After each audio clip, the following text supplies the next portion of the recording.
Konami have been making some rubbish decisions for a while now, but they really flew off the deep end in 2015 by firing Hideo Kojima, releasing Metal Gear Solid 5 half-finished, delisting PT from PSN, blacklisting reporters who speak out against them, and veering away from beloved franchises to devote their entire business to mobile software and booby pachinko machines. It's safe to say that everyone at this point thinks Konami is but a shell of its former self, but there's a certain group of developers who's thought Konami sucks far longer than we have.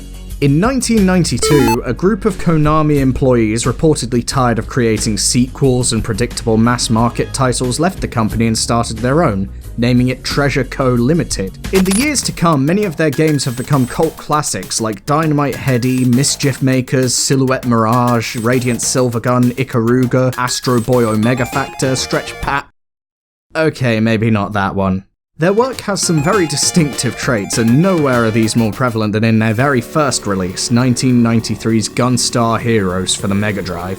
Following Gunstar's Red and Blue's adventure to stop Colonel Grey and his mercenaries of the Empire from gathering the 4 treasure gems to bring to the moon in order to power a hyper-destructive robot named Gold and Silver, Gunstar Heroes looks very similar to Contra on a surface level. After all, both are run-and-gun side-scrollers and both have very similar base mechanics. However, as one begins to play, some marked differences show up very quickly. Switching between and combining weapon types by collecting different icons allows the player to use up to 16 different super weapons. Throwing enemies makes close quarters combat satisfying as hell. Slides and wall jumps and dive kicks provide some amazing maneuverability options, and most obviously, instead of one-hit deaths, you're given a health counter that allows multiple hits.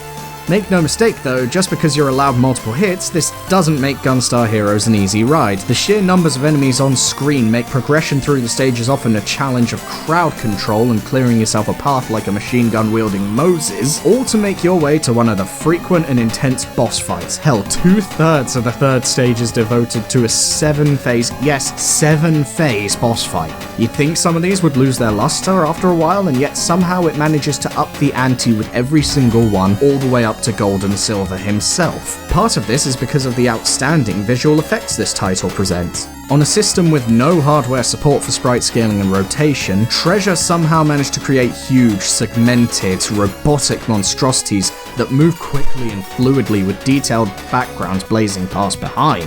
And all of that without the console even breaking a sweat. Add on to this the polished and vibrant character designs and visuals. While the animation isn't silky smooth, it's hardly jerky. In fact, all the graphics are understated yet extremely well placed. The game never dips below 60 frames per second, and those breathtaking explosions, oh my god, those explosions. The graphics for them are one thing, but the satisfying, bassy crunch behind them really proves to me that whoever was in charge of the sound design for this game knew their way around the Mega Drive sound trip way too well. Despite how hard-hitting and earth-shaking they are, the music is never drowned out at all, and it manages to punch through thanks to some powerful instrumentation and clear synths. Every level is a complete blast to play through, and there are only a few sections that get repetitive. Plus, whenever you do think Gunstar Heroes is losing speed a bit, it tends to bring out a new secret weapon to use on you, some fun gimmick for the rest of the stage like the gravity-flipping hoverbike, or fighting Orange on top of the chopper, or Black's board game boss rush. If I could criticize this title for anything, and believe me, I'm trying hard to find something, the story's fairly minimal in-game. Unless you have the manual, it doesn't really explain what you're doing. There are even a couple of moments that really tug at your heartstrings with softer music choices, and god, this is good. It's easily my second favourite game on the Mega Drive after Sonic 3 and Knuckles. If you haven't played it, play it. It's been ported to enough systems by now.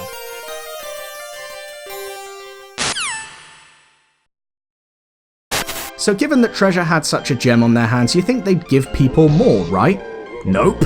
Given Treasure's historic disdain for sequels at Konami, it's a no-brainer that they would issue them in their own studio and work on other things instead. In fact, it wasn't even until late 2005, 12 years after, that the studio revisited Gunstar Heroes and it would finally get a follow-up in the form of Gunstar Super Heroes for the Game Boy Advance. Even weirder, you'd think that a part 2 to such a critically acclaimed hit would turn some heads, but nope, this is a way lesser known title comparatively. Gunstar Super Heroes picks up right where its predecessor left off. After Gold and Silver's defeat, the resulting explosion somehow turns the Earth's moon into 4 moons. each housing a single treasure gem. A defense force called 3YE is set up on Earth in the event of another attack by the Empire, with red and blue codenamed as the Gunstar Super Heroes. Having jinxed this situation, guess what? The Empire's been resurrected somehow, they build a totally not Death Star and get to work seeking to recover the 4 treasure gems on the other moons. The plot is laid on much thicker this time around, with cutscenes littered before stages, after stages, and sometimes in the middle, breaking up the flow of the action and giving your fingers a chance to rest. But despite Gunstar Super Heroes insistent that it is in fact a sequel, it feels much more like a remake. It's another Jet Set Radio future situation. As you venture across the various moons, there will be tons of sections that you'll recognize if you've played the first game, and your knowledge will be rewarded, but this isn't a paint-by-numbers remake. Let's get the most obvious differences out of the way. The weapon combination system is gone. Instead, you simply have a fire shot, a chaser, and depending on whether you're playing as red or blue, either force or lightning shots. Additionally, both characters can now move while shooting, and the R button works to let you lock your shots in a specific direction. It's easy to switch out your arsenal at any time with the L button, but it's a bit of an odd design choice to ditch arguably the most memorable aspect of Gunstar Heroes. Plus, you sometimes feel really overpowered when you have some of the best weapons from before available at the tap of a button. As counterbalance, Gunstar Super Heroes will make sure that feeling doesn't last very long by kicking your butt at every opportunity.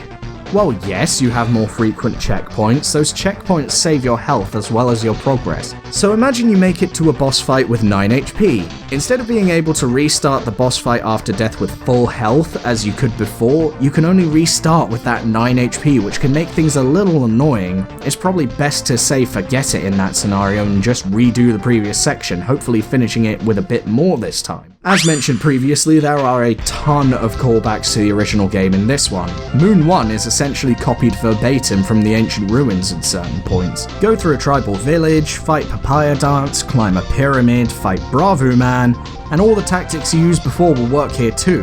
But there is more to this sequel than that, specifically a load of reference to other classic Sega arcade stuff.